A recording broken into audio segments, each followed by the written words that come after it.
Ready to deepen your IFS journey? Visit faithfullygrowing.com to check out the Faithfully Growing community. For just $9 a month, you'll receive access to weekly guided meditation Zoom sessions where you can check in with your parts with others on this journey, get access to a growing resource library, and receive a weekly email with carefully crafted journaling prompts to enhance your parts work practice. While you're on the site, you can also download my free IFS guided meditations. Each one is designed to help you connect with your inner parts, cultivate self-compassion, and find moments of peace in your daily life. And if you've got questions, you can always reach out to me directly at tim@faithfullygrowing.com. This podcast is more than a collection of meditations and insights. It's a space where we heal and grow together. Whether you're exploring your own path or supporting others, you're an integral part of this community.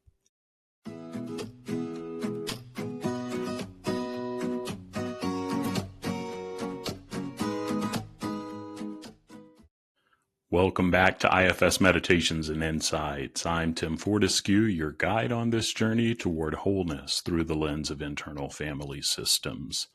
Together, we're creating a sacred space to explore, accept, and love all parts of ourselves. As we do this work, we open ourselves to experiencing divine love and living more authentically.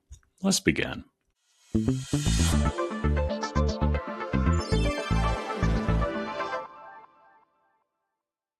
Today, we're diving into a topic that so many of us struggle with: self-love.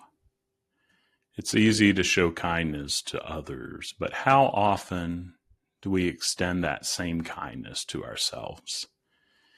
If you've ever battled self-doubt, criticized yourself harshly, or felt unworthy, you're not alone. And today we're going to get curious about that. I've always found it easy to support and uplift the people around me. If a friend is struggling, I listen. If they're being hard on themselves, I remind them of their worth. I can see their beauty, their effort, and their goodness so clearly. But when it comes to myself, that's a different story. I catch myself being overly critical, replaying mistakes in my head, and holding myself to standards I would never expect from anyone else. If a friend needed a break, I'd tell them to rest. But when I'm exhausted, I push myself harder, as if I have to earn the right to be kind to myself.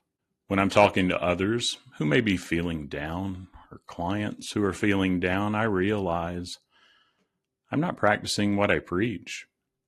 I tell others things like, "You deserve love even on your hardest days." And sometimes it hits me. Why do I struggle so much to believe this about myself? That realization made me pause. I knew I couldn't continue being my own biggest critic while encouraging others to show themselves kindness. So I decided, and still choose, to be intentional. Some days are better than others, but to be intentional about shifting my self-talk. Instead of immediately criticizing myself, I'm starting to ask, what if I responded to myself the way I would to a friend? Sometimes it's good to even ask this in the case of responding to our partner or our kids too. And it's not easy, especially at first, but over time, it becomes more natural. That shift has allowed me to start treating myself with the same care and compassion I so easily give to others. And that's why, too, I'm in my own IFS work and see my own practitioner on an ongoing basis, because we're all growing and learning. And an important thing, too, is I began to see and continue to see my inner critic not as an enemy, but as a part of me that needs love too.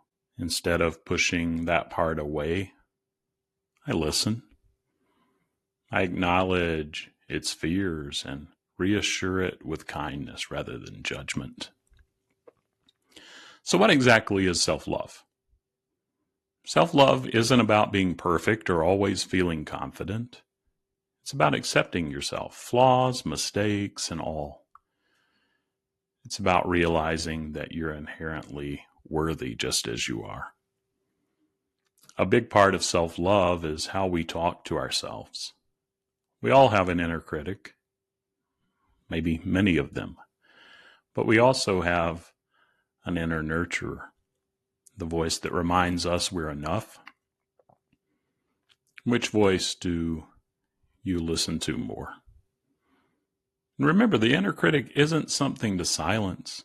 It's something to understand. And as we seek to understand, from my experience, that critic softens. And we can nurture it with love. Let's talk about 3 ways you can start deepening your self-love today. Practice self-compassion. When you make a mistake, pause and ask yourself, what would I say to a friend in this situation? Instead of saying, I'm such a failure, try, I'm learning, and that's okay. Rewrite your inner narrative. Catch those negative thoughts and challenge them. If you find yourself thinking, I'm not good enough, it may be helpful to reframe it. Say something like, I'm doing my best and I'm worthy as I am. Recognize that your inner critic may be trying to protect you, and gently reassure it instead of fighting it. Daily acts of self-love. This could be journaling, taking a mindful walk, setting boundaries, or simply placing your hand on your heart and saying, I love you. And finally, have a conversation with your inner critic. Thank it for its concern, but remind it that you're safe and loved. Let's take a moment right now. Place your hand on your heart. Close your eyes if you can, and if it's safe, take a deep breath.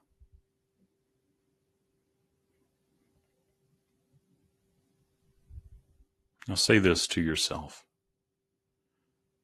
I am enough. I am worthy of love, exactly as I am. How does that feel? Maybe it's uncomfortable at first, but the more you and I practice this, the more natural it becomes. Self-love is a journey, not a destination. Some days are going to be easier than others, but every time you choose kindness toward yourself, you take a step closer to the love you deserve. I'd love to hear from you. What's one way you're practicing self-love this week? Send me a message with your thoughts. And until our next session, be kind to yourself. You deserve it.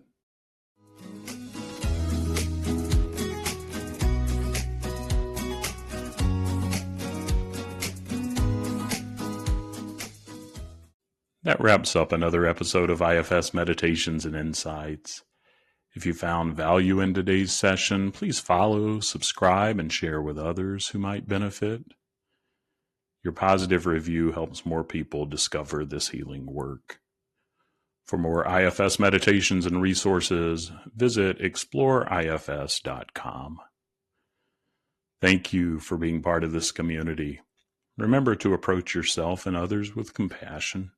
And until our next session, stay curious and embrace all parts of your journey.